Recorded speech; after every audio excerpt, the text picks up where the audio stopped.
I wanna be loved by you, just you, nobody else but you. I wanna be loved by you alone.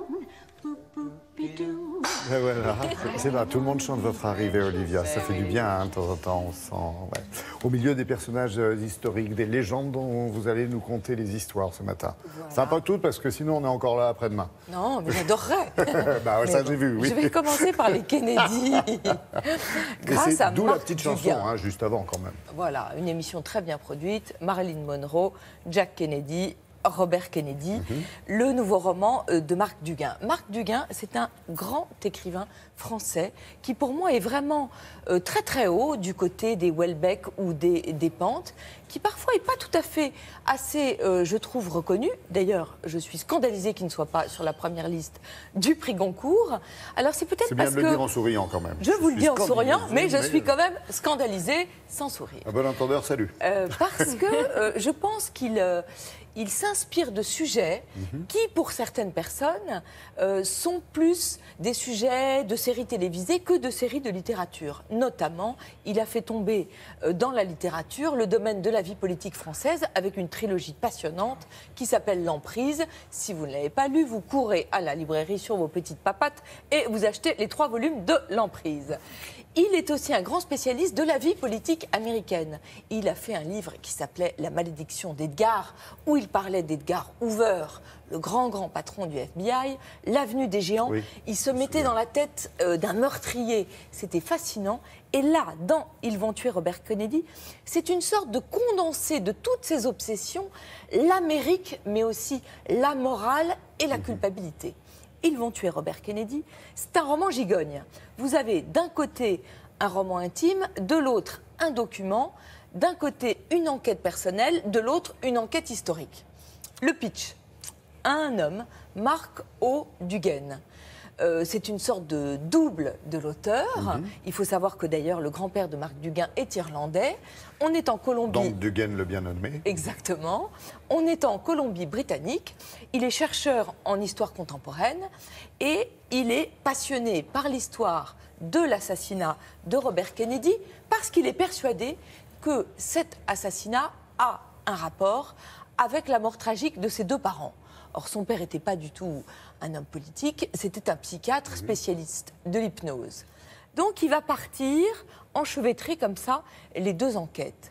Et ce qu'on va découvrir sur Robert Kennedy et donc sur l'assassinat de son frère Jack est stupéfiant. Alors, je ne vais pas vous raconter ce qu'on va découvrir parce que vraiment, ça serait un péché. Ce serait vraiment pas sympa. Ça serait vraiment là, pas vous sympa. risquez de perdre une grosse belle place. Mais ce qui est fascinant, c'est ce qu'on découvre sur Robert Kennedy. C'est vraiment un personnage shakespearien, tout en paradoxe. Parce que ce qu'il explique Dugan, c'est qu'il savait qu'il allait mourir. Ah oui, nous aussi.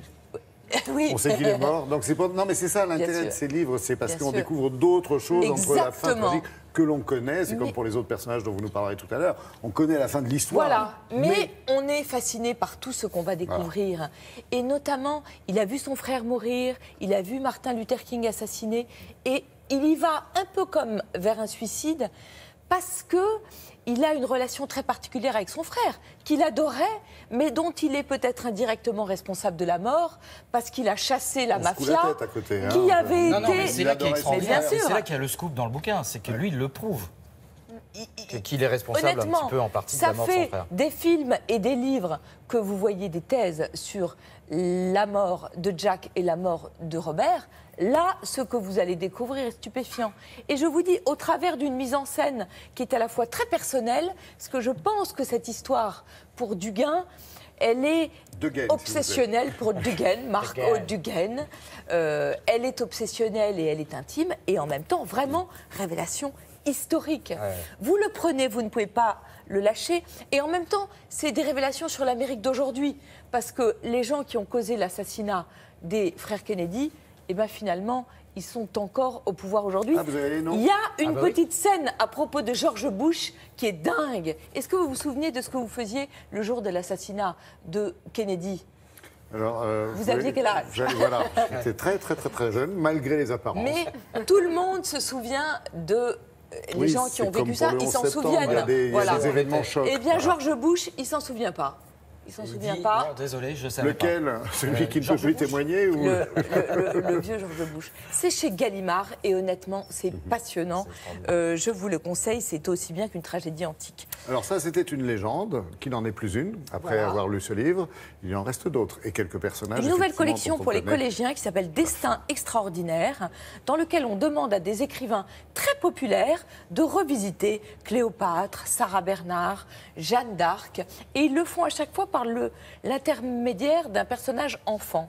Moi, j'ai donné Je m'appelle Jeanne d'Arc à mon fils César. Je ne l'ai pas entendu pendant 1h30. Il l'a dévoré d'une traite. Quel âge il a, César? César, il a 11 ans. Lire Cléopâtre. Il a l'âge de lire tous ses livres. Et vraiment, ils ont demandé à des romanciers archi populaires. Michel Quint, Gilbert Sinoué, c'est des gens qui ont vendu des centaines de milliers d'ouvrages et qui savent ferrer le lecteur. Ils l'ont fait pour les enfants. C'est chez Le Duc Jeunesse et c'est génial. Merci beaucoup, Olivia.